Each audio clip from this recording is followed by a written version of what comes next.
नमस्कार, मी पंजाब डक. आजपासून परत राज्यातला हवामान अंदाज देणार आहे. राज्यामध्ये आज 12, 13 आणि 14 तारखेपर्यंत आणखीन असंच हवामान कोरडं राहणार आहे. म्हणून हा राज्यातल्या सर्व शेतकऱ्यांनी अंदाज लक्षात घ्यायचा.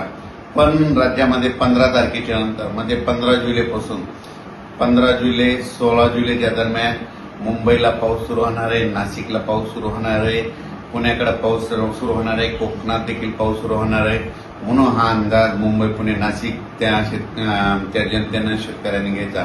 म्हणजे 15 तारखेला बऱ्याच भागामध्ये पाऊस सुरू होईल म्हणून हे लक्षात घ्यायचं. त्याच्यानंतर 15-16च्या दरम्यान राज्यामध्ये वेगवेगळ्या भागात म्हणजे पूर्व विदर्भ, पश्चिम विदर्भ, दक्षिण महाराष्ट्र, उत्तर महाराष्ट्र, कोकणपट्टी, खानदेश, मराठवाडा सगळीकडे म्हणजे 15 तारखेपासून दररोज वेगवेगळ्या भागात विखुरलेल्या स्वरूपाचा पाऊस सुरू होणार आहे. म्हणून हा अंदाज सर्व शेतकऱ्यांना लक्षात घ्यायचा. त्याच्यानंतर 15, 16, 17 पर्यंत हे पाऊस चालत.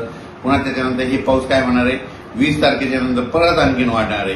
मग 20 जुलैपासून परत मुंबईला जोरदार पाऊस सुरू होईल. 20, 21, 22, 23ला पुण्याकडे देखील जोरदार पाऊस सुरू होईल, नाशिककडे पाऊस सुरू होईल. राज्यात देखील पुन्हा काय होणार आहे, 20 जुलैच्या नंतर बऱ्याच ठिकाणी पाऊस सुरू होईल म्हणून ह्या अंदाज लक्षात घ्यायचा. पण विदर्भात पूर्व विदर्भ आणि पश्चिम विदर्भ तर त्या शेतकऱ्यांनी खास करून हा अंदाज लक्षात घ्यायचा.